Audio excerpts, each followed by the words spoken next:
Think with the doctor. Yes, he's got it. Here he comes. Way rock the baby to sleep until morning. Ewing. Oh, wow. Oh, he's going to try to get one more shot off the end. The ball's there.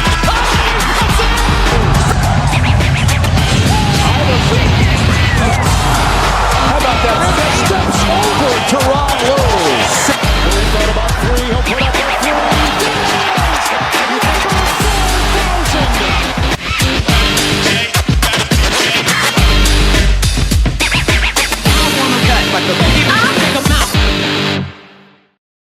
Yes, indeed, ladies and gentlemen, boys and girls, children of all ages. Boom Broadcasting presents 3 from D. Your host, Jason Colenso. Welcome to the show. Thank you guys very much for joining me here on Wednesday. I do want to give a shout out to my Boom Broadcasting family for holding me up here. I've been a little under the weather, so I do apologize for missing Monday's show, but I'm going to make up for it here. We got a great show here for you on Wednesday. And guys, please excuse my voice. I'm still trying to get it back. So hopefully I don't sound too bad. And if I do cough or sneeze, please excuse me. My mic has been disinfected. So I swear, with all the stuff I've been reading on the internet, you can't catch what I had by watching the YouTube channel. So guys, like and subscribe, jump on Boom Broadcasting, join 3 from Deep, join all the other great shows we have here on the Boom Broadcasting Network. We just came out of WrestleMania weekend where we had some of the best numbers in our podcasting history here on the Boom Broadcasting Network. So guys, jump on the bandwagon now. We have also coming up this Thursday, draft night, NFL draft. We're going to have a special gridiron address with my man Aaron. I am going to be live on with him. We're going to have a bunch of the Boom Broadcasting Network joining him live, and we're going to do a watch party here for the NFL draft. So guys, you have to join us, man. It's going to be a lot of fun. I am super, super excited about it, that we're going to kind of watch the NFL draft, and we're going to make comments on it. I also do a podcast with my boy, the commissioner, Sideline Savants, during the NFL season, where we talk about fantasy football. So a lot of my discussions on Thursday night are going to be the fantasy football impact from this draft. So you got to join us. It's going to start about 8 o'clock once the draft starts. We can't show the draft, but we'll be on there. We're going to be discussing it as picks go live. Boom Broadcasting is going to be live, and we're going to make all our comments, and we're going to have all our projections going out to you on that Thursday. So you got to join us here. So guys, let's jump right into the show. I have been so excited to get on here and talk with you guys, man. What a phenomenal weekend of basketball, NBA playoffs in full effect. We've had some really terrible performances, and we've had some unbelievable performances. So first thing I want to talk about is impress me. One of the things I love about the NBA playoffs is this is the time of year where guys make bank. Guys make a name for themselves. You get that 6th, 7th, 8th guy off the bench, all of a sudden just catches fire and actually makes a name for himself during the playoffs. And next thing you know, he gets a bigger contract next year. He gets more playing time. He becomes an absolute stud. So I got a bunch of guys I want to talk about here because I watched some great games this weekend, and I watched some players just really just go above and beyond who normally you wouldn't think would be doing that. And that's the great part about these playoffs, guys, is you have your superstars. Those superstars are going to get theirs. But, let's show some love to those guys that are sitting on the bench. Let's go show some love to the guys that kind of maybe not starting or don't get a huge role. So first person I want to talk about here is Jaden McDaniels for the Minnesota Timberwolves. In that victory Sunday over the LA Lakers, 117-95, Jaden McDaniels normally averages about 12 points a game, a little over 5 rebounds and a couple of assists. Well, Saturday in that game, 25, 9, and 2. Phenomenal game. He was on both ends of the court, offensively and defensively. Defensively, you just couldn't get him away from everybody. He was phenomenal. Minnesota Timberwolves look really good, guys, against the Los Angeles Lakers. Naz Reid, 23-5. Anthony Edwards, yes, the superstar Anthony Edwards, 22, 8-9. Julius Randle, we had a Julius Randle sighting, 16, 5-5. But Jaden McDaniels outscores everybody and had a defensive presence on the court. Fantastic performance, Mr. McDaniels. You're going to get a big bag when your contract is ready to renew, because again, this is when people really see the regular season, but boom, when you start standing out in the playoffs and they see how you can perform and how you can kick your game up to the next level. That's what I love seeing, and that's what's going to make these Minnesota Timberwolves a really, really dangerous team, because if they can get that production out of guys on their bench or guys that aren't normally that productive, watch out. They are going to be super dangerous. I also want to talk about the Pacers. Now, this gentleman is known. He does have a ring, Mr. Pascal Siakam, but I don't think he's toted enough. Them Pacers look awfully good in the East, man. I tell you what, I also dig the uniforms that they had on Saturday. Excuse me, guys. And then I dig the paint scheme. There looked like the spilled paint, the yellow, that they were vibing, man. And as a Knicks fan, it pains me to say that, man. But to the Indiana Pacers, they look like they were in a track meet, man. They were just running them bucks up and down the court, man. And I don't think any of them could catch up. But Pascal Siakam, in Saturday's victory, 117-98, 25.7 rebounds, 2 assists. Pascal, phenomenal, bringing championship level intensity to an Indiana Pacers team that is going to be very, very dangerous in the East. So congratulations to those Pacers. They're just running those bucks up and down the court. I am scared to see them in the East, and I think a lot of teams are going to be on notice because, man, them Pacers, they got something special going on right there. So watch out. And I dig those uniforms, man. It's crazy. We also got to talk about this Oklahoma City Thunder. Yeah, you got Shai Gilgeous-Alexander, dropped 15 points in a complete annihilation of the Memphis Grizzlies. And we'll talk about that here in a little bit here, but 131-80. Oof. But SGA only needed to score 15 points. Jalen Williams, 20 points. Chet, 19 points. My man Hartenstein, 14 points. Lou Dort, 12 points. But guys, Aaron Wiggins normally averages about 12 points, about 4 rebounds, a couple assists, 21, 4, and 2. Playing really great basketball. That team is firing on all cylinders. I was a little nervous that they may have some jitters in them being the number 1 seed, get knocked out last year. Didn't think the Thunder, maybe they needed a couple of games to kind of get their legs under them. They did not need that. I think they needed all of about 8 minutes, and then they just blew this game out. But man, Aaron Wiggins, congratulations. Phenomenal game.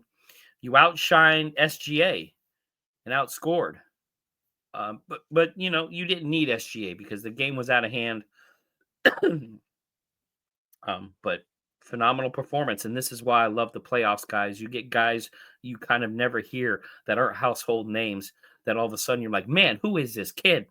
You get to see him. You get to see some of these West Coast teams that you don't get to see on TV a lot.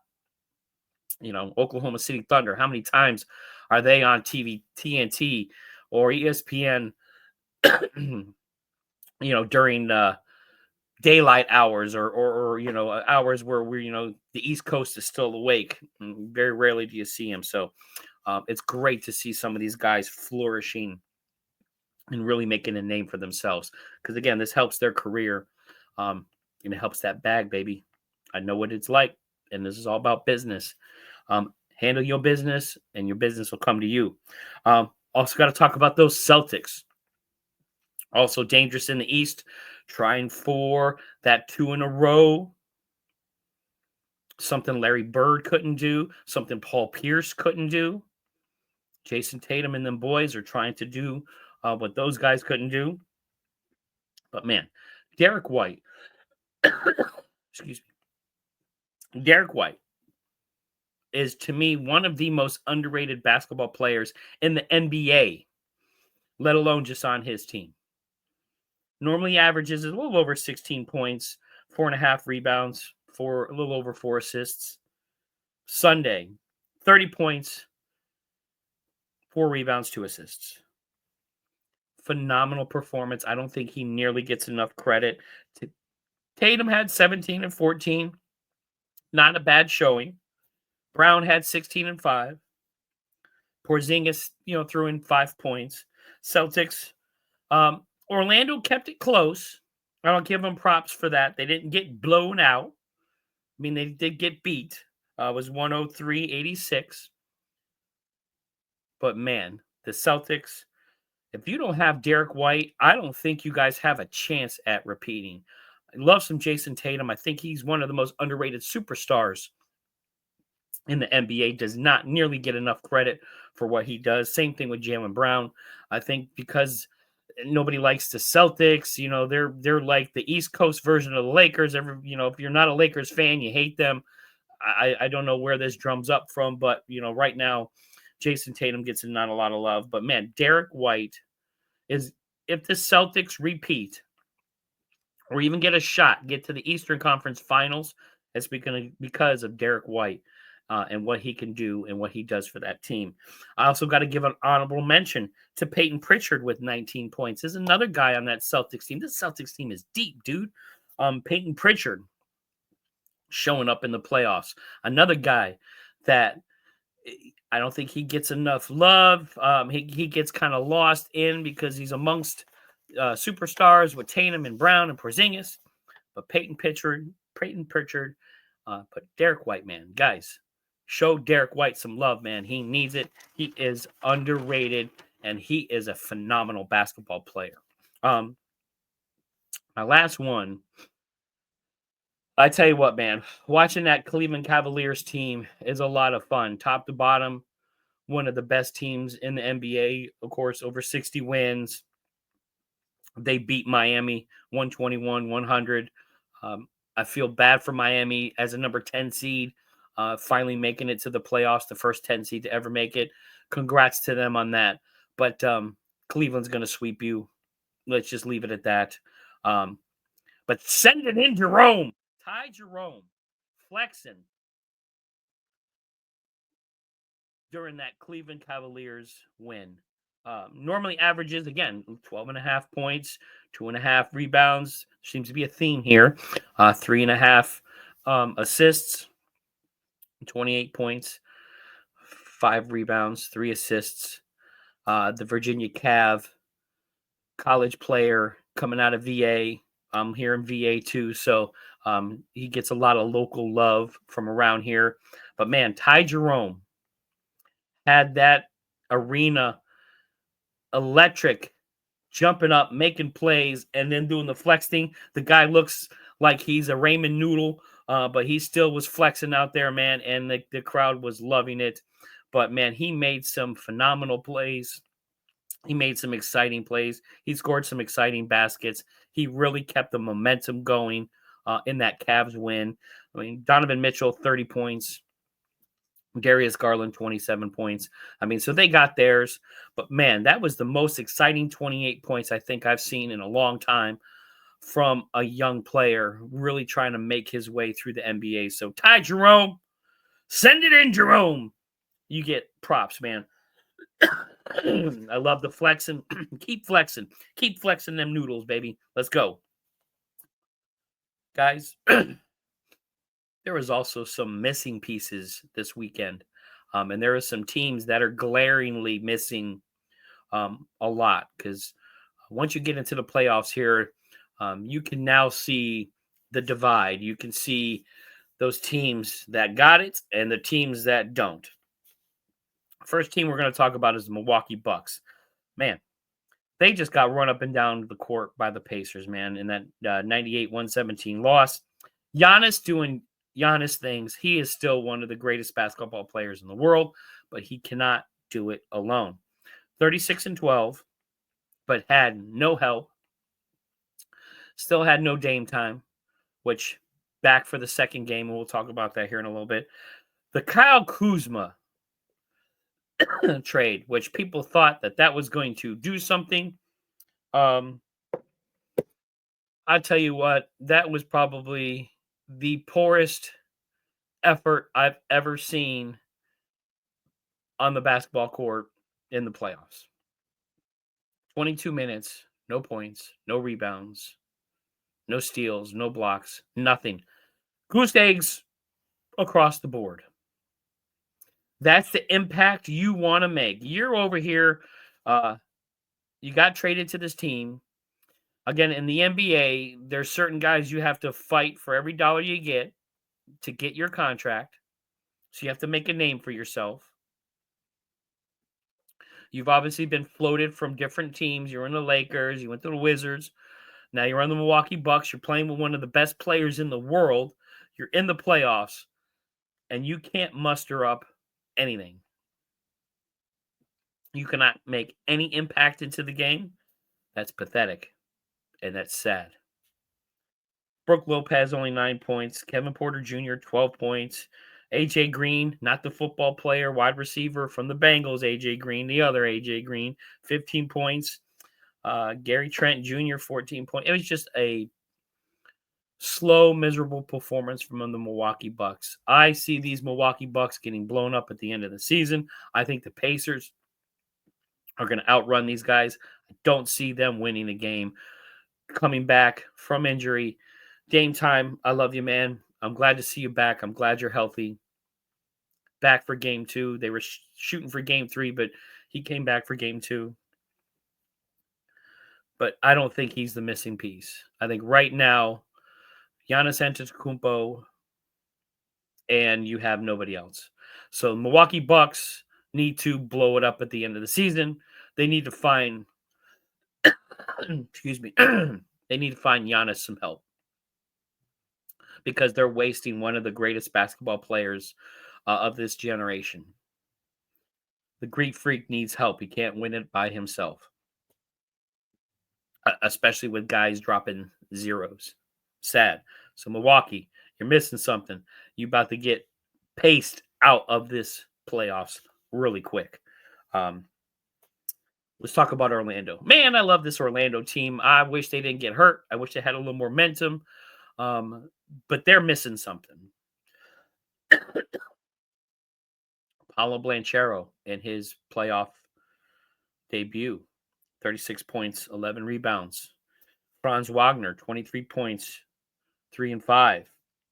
But didn't have a lot of other help.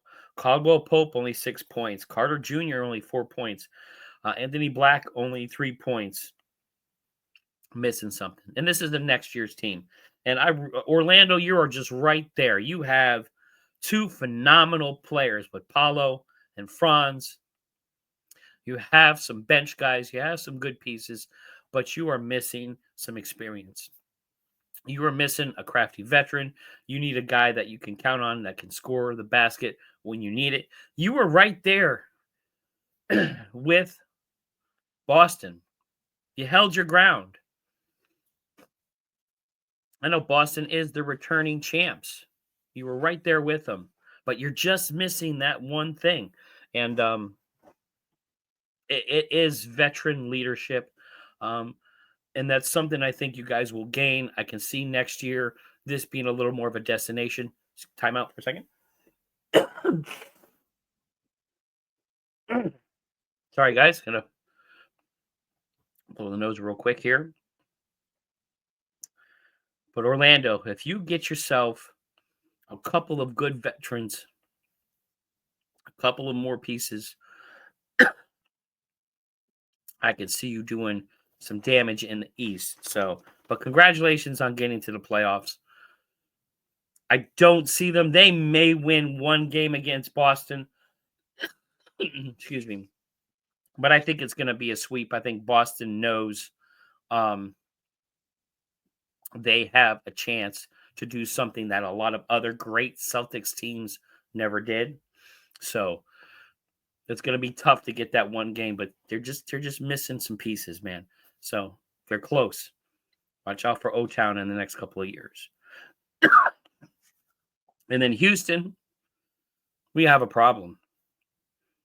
And that problem is Steph Curry can still shoot the lights out of any arena. They tried to hold him. They tried to tackle him. They tried to do everything. My man Cody from Drew Code Sports Talk, we talked in length about this, guys. If you did not see Saturday's episode, check it out. This is before I got sick, so I didn't sound as bad. But we spent almost 2 hours talking about the playoffs and really breaking them down, so you got to check it out. And he was loving some Steph Curry. I was in love with the Rockets. I think the Rockets are that next team. Excuse me. Jalen Green, Amen Thompson, superstars in the making. They're a lot of fun to watch. They have Dylan Brooks, Van Vliet, so they had some veteran and some leadership. You got Derrick Brooks to bump heads against Draymond Green, but you only mustered 85 points. So guys fell a little flat. Darren Brooks only had 11 points. Amen only had 8 points, 9 rebounds. Van Vliet, 10 points. Jalen Green, you're supposed to be the stud on that team. 7 points. This can't happen again. You're the number 2 in the West. You did all this fighting in this gauntlet that is the Western Conference. You guys came into these playoffs looking phenomenal. Looking, that's no knock against. Look, Steph Curry is great. He is the greatest shooter God ever created. Jimmy Buckets showed up. Playoff Jimmy, and that's what they wanted, but they only scored 95 points. So, Houston, the superstars you have on that team need to be superstars. Amen Thompson, you are a superstar. Be it. Jalen Green, you are a superstar. Go out and get you 30 and 10. You can do it. It's going to be tough. But I still think Houston wins this in 6 games. I still think Houston wins this series in 6 games. I love Golden State, but I think the door is closed. I think Steph Curry needs more help than just Jimmy Buckets. But we'll see. Step it up, Houston. Standing up for you, man. Come on. Guys, then we had some no-shows this weekend. Woo! Man, I tell you what. No one more disappointed in the way the Memphis Grizzlies have handled the last 2-3 weeks than the basketball world.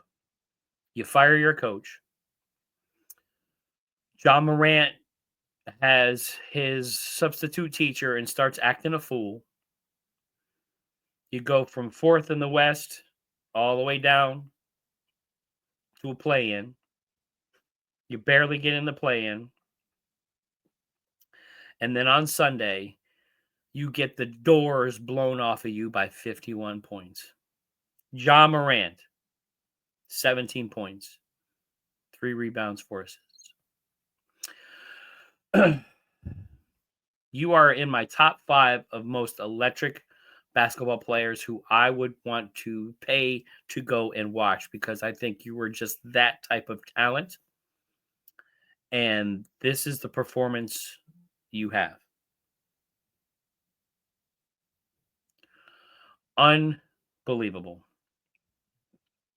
Ja, Memphis, you done messed up. You should have never fired your coach. If you had some disagreements and you wanted to move on at the end of the season, that's fine. But you pulled the plug way too early. You messed up the mojo of the team. And look what happened. And that seemed to be a bunch of teams this year. Dallas, Miami, except Miami kind of stepped it up towards the end. with Coach Spo, and I'll give them a little bit of a pass. But man, Memphis, Ja, this playoffs just cost you a lot of money. The way you've been acting just cost you a lot of money. I can see you being traded next year. You're not going to get your max contract, and you're probably going to lose some cheddar because how can anybody trust you now? This is the performance you're going to give. This is the pride you take in your craft. Very disappointed. Was hoping to at least see the Grizzlies step up because, again, I was worried about the Thunder not having legs underneath them or being a little nervous about last year, and maybe if the Grizzlies come out and slap them and hit them in the mouth a couple of times, that maybe the Thunder would be in trouble. But you guys, man, did absolutely nothing. No show whatsoever. And it wouldn't be a no-show if I didn't talk about the Lakers defense. Everybody's piling on the Lakers. I figure I'd save that to at least the end. Man, but the Lakers defense, Lakers lose 117-95. Luka got his. LeBron was 40-year-old LeBron, but nobody else on that team showed up. Reeves, Connect, excuse me, JJ Redick, I think looked like he was shell-shocked as a coach. I think that's going to make a huge difference in this series against those Timberwolves. But you let the Minnesota Timberwolves shoot 50% from three, so no perimeter defense. You let them shoot 51.2% from the field, so no interior, no defense whatsoever. You guys had some defense when Luka first got there, the little pump of excitement. Hey, we got Luka. Wow, has that worn off really quick. Excuse me, guys. I do apologize about the coughing. I'm working on it. But man, Lakers, you have a problem too. If you do not show up and play some D in these games, the T-Wolves are going to sweep you. And Shannon Sharp is going to lose his mind. Because his Lakers in 5 are going to be Lakers out in 5. If y'all don't start playing some defense and you don't show up and give Luka some help. Even though I did pick Timberwolves in this series, I think the Lakers just do not have enough. Do not have enough. Now, this one is interesting. Probably not as known, but the Stones of the playoffs so far. When I mean Stones, I mean like cojones, balls. Joe Mazzulla in that Boston Celtics game. There was a flagrant foul with about 8 minutes and 28 seconds to go. Jason Tatum hits the floor in pain, kind of holding his wrist. Joe Mazzulla stops first aid from going to see him and yells at Jason Tatum to get up. That is some old school coaching right there. You do not see coaches do that kind of thing anymore. Excuse me. Especially in Boston, where you had the Paul Pierce moment where he gets wheeled out on the, he gets wheeled out in the wheelchair and then limps back in. Joe Mazzulla was not having any of that. He was not having any of the soccer riling. Excuse me. Excuse me, guys. He was not having any of that riling in pain BS. I thought it was kind of great. Also a little messed up. Luckily enough, Jason Tatum wasn't hurt that bad. I think his wrist was a little sore but x-rays came back negative. But man, the Stones, to stop first aid and yell at your superstar, excuse me, to get up was insane. I'm curious to hear more about how this echoed throughout the team. Like, damn, that's our number one. That's our superstar. You're not even going to send any help, and you're going to yell at him to get his ass up? Great. Joe Mazzulla, you get the Stones of the weekend, baby. I like it. Unbelievable. All right, guys. You know, and I've tried to not talk about it, but I'm going to talk about it here. My New York Knicks. Game 1. 90s old school basketball. Welcome back, Detroit Pistons. Game 1. 123-112 victory. That fourth quarter, man, we flipped a switch. Went on a 21-0 run. Hell, it was a lot of fun that game. Game 2. What happened? You let Cade Cunningham go off. Lost 194. We ended up tying it in the fourth. Then Schroeder hits a 3.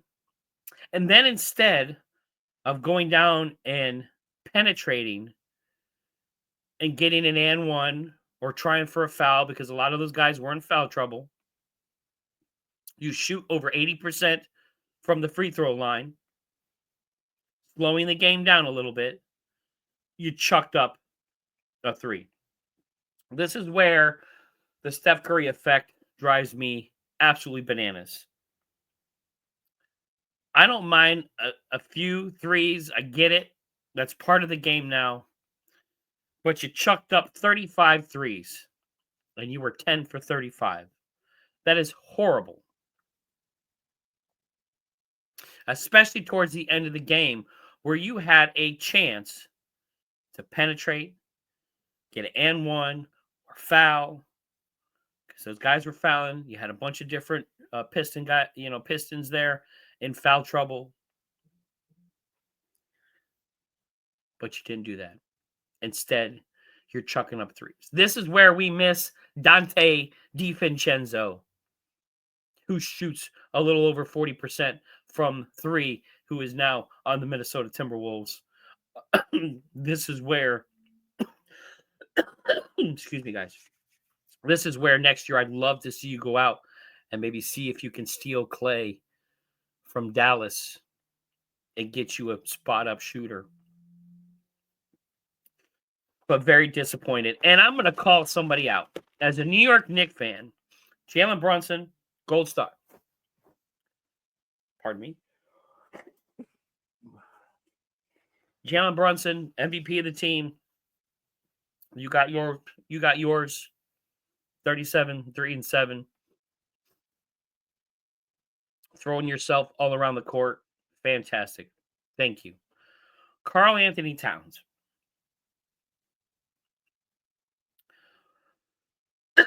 Excuse me. 10 points, 7 rebounds, 5 assists. That is not Karl Anthony Towns' numbers. That is not why the New York Knicks traded for you. You were supposed to be that other dude. Yeah, Brunson and you. Brunson drops 30, you drop 20 and 20, 20 and 10. But you only drop 10 points. That's weak. You are better than that. And this series is a SmackDown 90s physical series. This is not, again, chucking up threes from the outside, guys. Karl Anthony Towns, you were a big boy. Get down low, body a dude up, back him up to the rim, and dunk on his ass. And get the and one. Again, you guys shot 84% from the free throw line. And all you could do towards the end of the game, instead of penetrating, was chuck up threes. Very disappointed as a Knicks fan. As a basketball fan, it's great to see. It's great to see Detroit back. It's great to see Cade Cunningham show up. He really didn't have a really good game one, but showed up in game two. But Karl Anthony Towns, game three, you better show up, dude. 20 and 10. You got no excuses. Body guys up. Get in foul trouble.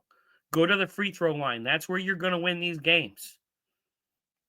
Not from chucking up three where you're shooting 20%. What are you doing?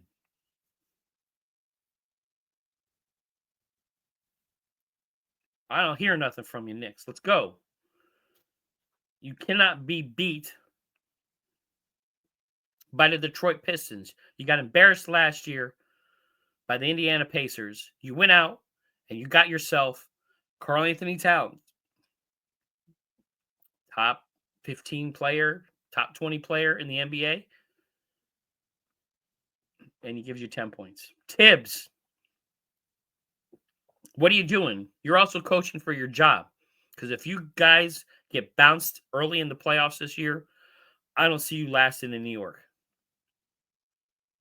Because there's a couple of championship coaches left out there, Mr. Malone, Mr. Budenholzer, who are looking for a job, who've been to the mountaintop. So step it up, prep your guys, body some dudes up, play some basketball, and don't be bullied around by the Detroit Pistons.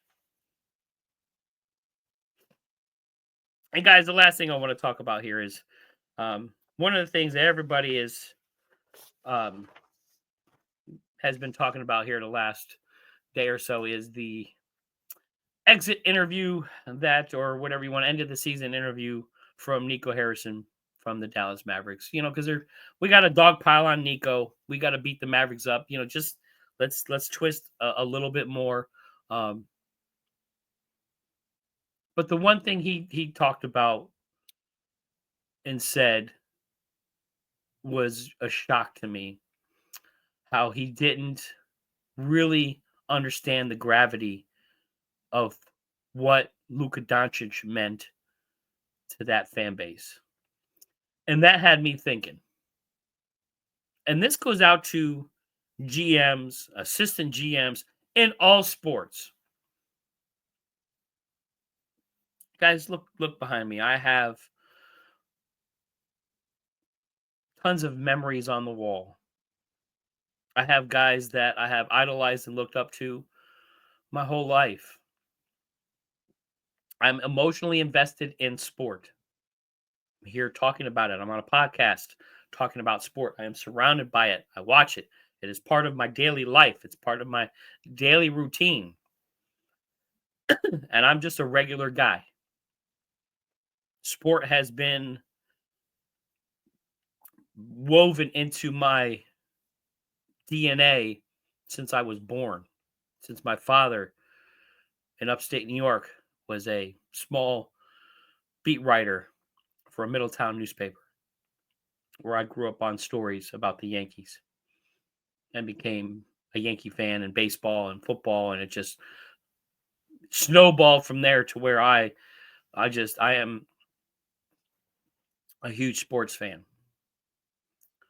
And to hear from a general manager of a major sports franchise that you didn't understand the gravity of what a superstar meant to a fan base boggles my mind.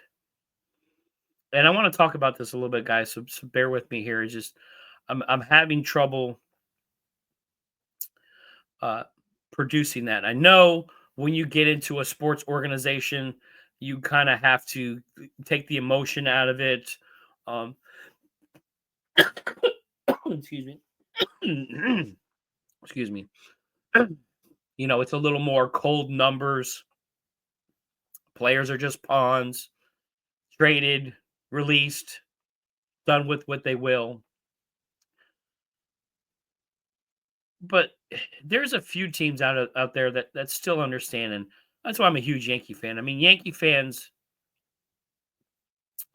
and Yankee ownership and the Yankee GMs, even throughout the years, have always known what a superstar meant to that team. Derek Jeter. Do you think if the New York Yankees would have traded Derek Jeter away, that they wouldn't have understood the repercussions of what that would have done to the franchise? Guys, if you're a GM, if you're involved in an organization, go out there and you should have your finger on the pulse of your fan base. You should know who your fans love. You should know who they hate. You should know who they will die for. You should know who they idolize. So when a Luka Doncic gets traded and you don't understand how emotional people are going to get because of it, it's because you don't know what the hell is going on with your fan base. I get it. You're a GM. You're focused on winning. But guys, the emotion of the people around you spending money on your product is ultimately going to get you a championship. The players play, and they play because they love the game. They play because they get paid. They make a lot of money. But they win to feel the ecstasy that the fans give them by cheering for them, by having the parade. How many people showed up for the parade for LeBron James in Cleveland or in Philadelphia? You should know what these guys, these individuals, men, women, what they mean to the fans. The emotion that it creates within them to have pictures on the wall of people you idolize, and then you get to watch them on TV and you get to cheer for them and you get to share their pain and their joy of winning and their heartbreak of losing. Do you not understand the emotion that creates? That was probably the most sad thing I have ever heard come out of a sports executive's mouth, is he didn't understand really how deep this emotional investment into Luka was within that franchise, within that fan base. I don't know. The GMs, get out there. You have the tools, you have the people, you have assistants, you have interns. Go out there, send them out there, put them on the ground to talk to people in your area. When you go to other arenas, talk to people who are wearing your jersey in another arena, getting yelled at, getting screamed at because they're wearing their favorite player's jersey in an enemy's territory. Go talk to those people and see how much they care and how much and how emotionally invested they are into that player, into that organization. You should know.